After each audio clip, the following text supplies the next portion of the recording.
Hey foodies, hope you're doing well.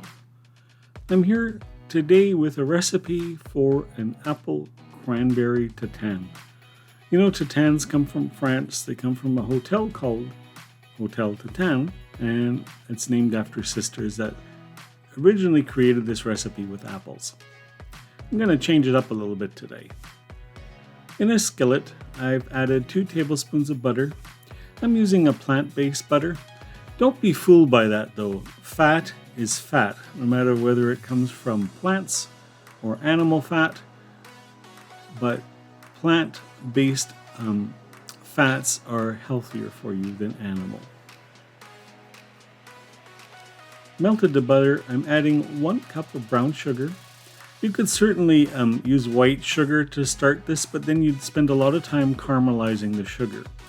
The brown sugar already has molasses in it.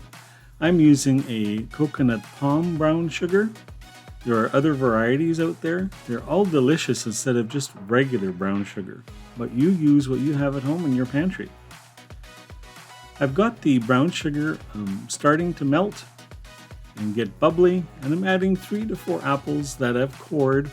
I've left the peels on because that's my preference, but if you like your apples peeled before you use them, then certainly do that. I'm adding a cup of dried cranberries that I reconstituted in some warm water. This will take all the extra sugar off from the processing and will plump the cranberries up so they don't get so chewy when you're trying to eat this for a dessert.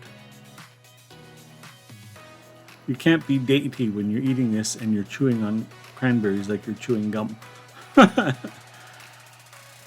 We want to coat the cranberries and the apples in the sugar glaze, and we want to bring it up to temperature and get it nice and bubbly. We want to coat all that fruit. The sugar will seize up when you add the fruit to it, but give it a few minutes and it will come back. I'm sprinkling some pumpkin pie spice on this. You can use other things. You could use just cinnamon, you could use cinnamon and cloves, any kind of spice mixture that you prefer. Also adding a splash of real vanilla extract. If you don't have real, you can use the artificial. It doesn't taste quite as good, but it's a great substitute. You can see that the sugar has gotten crumbly now instead of melted, but as I said, it will come back. There are the apples, nicely caramelized with the sugar. I'm adding 2 teaspoons of flour. This is a step that I forget very often, but if you forget it, your pie will be very juicy, and all the juices may run out once you flip this over onto a plate.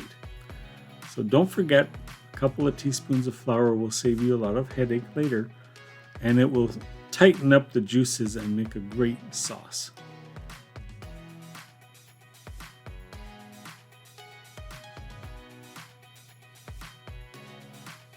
Anytime you add an additional ingredient to a sugar mixture that's been melted, it will seize up. It's just like chocolate. I'm adding an 8-inch short crust. You could change this up and use a puff pastry crust or a filo crust. If you're a dab hand at making your own pastries, please do that. I'm not so inclined to make my own pastry when you can get 2 of these in the store for about $1.50. I will save my time and rather make more of these instead of spending my time making pastry. But if you love to do that, please use your own crust. It's going to be even more delicious, I'm sure. Once I've got the crust onto the pan, I've tucked in all the edges so there's nothing hanging over the edge of the pan so they don't burn. I'm brushing this with some melted butter. We want this crust to turn a beautiful brown and crispy. We need to bake it in an oven at 350 for about 20 minutes, but you need to follow the instructions on your frozen pie manufacturer's box. I'm brushing with some melted butter after it's come out of the oven. I just like the taste of this with crusts. Pie crusts with a little bit of butter are delicious. Some people might sprinkle sugar on this.